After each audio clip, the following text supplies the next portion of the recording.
Here's what's up. So this is very nicely produced, great sound selection, good arrangement, all of the really important stuff. I really like your low end. It's your sub and your bass and your kick are really dialed in. Those are all functioning against each other in a really nice way. And you're not just blowing up the low end. So that's super cool. That's better than most stuff that I hear. That's awesome. Uh The thing is,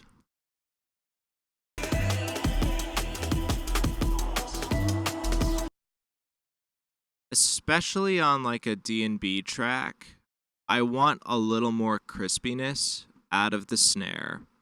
So I'm talking like 1 to 3K, like really get that snare cracking. And I would kind of want that regardless of genre. So I would take a look there. That could use a little bit of lifting, all right? Now, the other thing that's really weird on this track is you've shelved it at like 16K.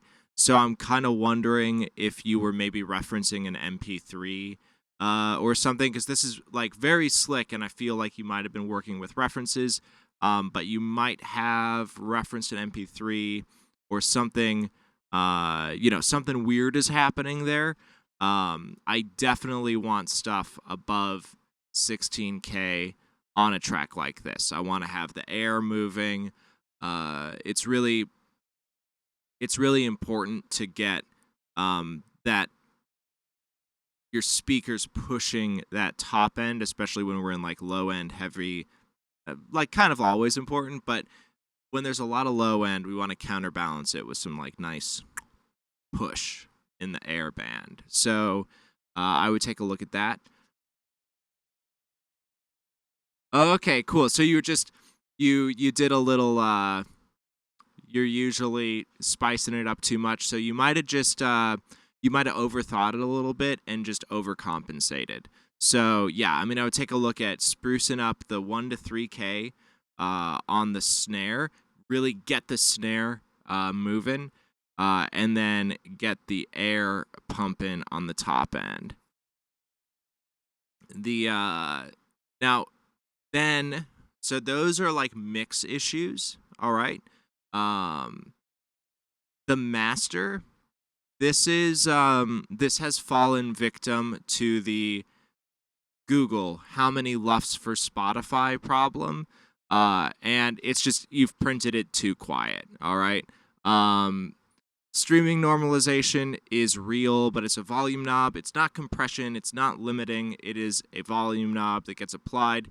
Your crest factor and like how much energy is in the track is still valid when you print a hotter master than like streaming services ask for.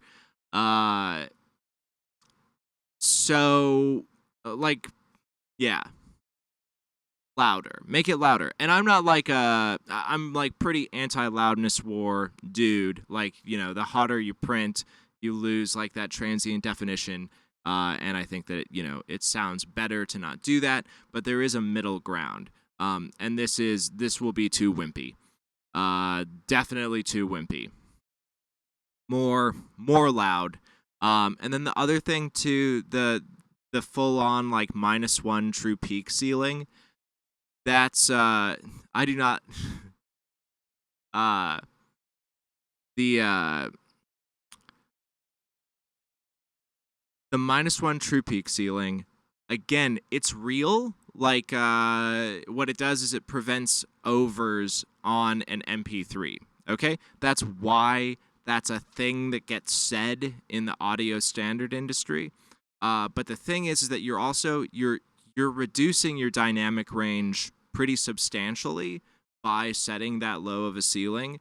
And then the world of digital overs being a problem on like MP3 conversion in like rock and roll and electronic music, the chance of those being audible is very, very, very, very low. All right.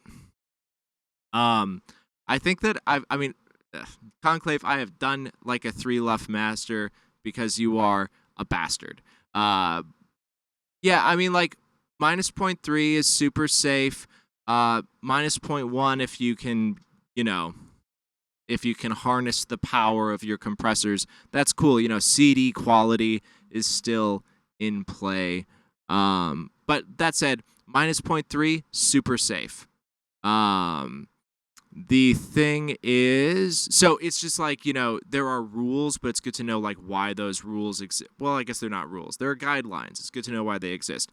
So the concern about digital overs, like on MP3 conversion, which is, the AAC codec is what's going to go out to streaming services and stuff. Absolutely.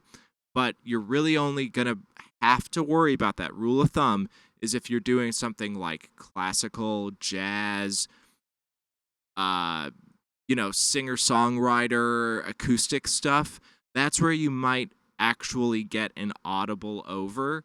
And you can check it with like an AAC codec emulator, like it's on the MAT meter, stuff like that. So if you're very concerned about digital overs affecting your MP3 conversion, like use an AAC checker, and you'll usually hear that it's fine, like that those little overs are not audible. So, you know, do a check like that.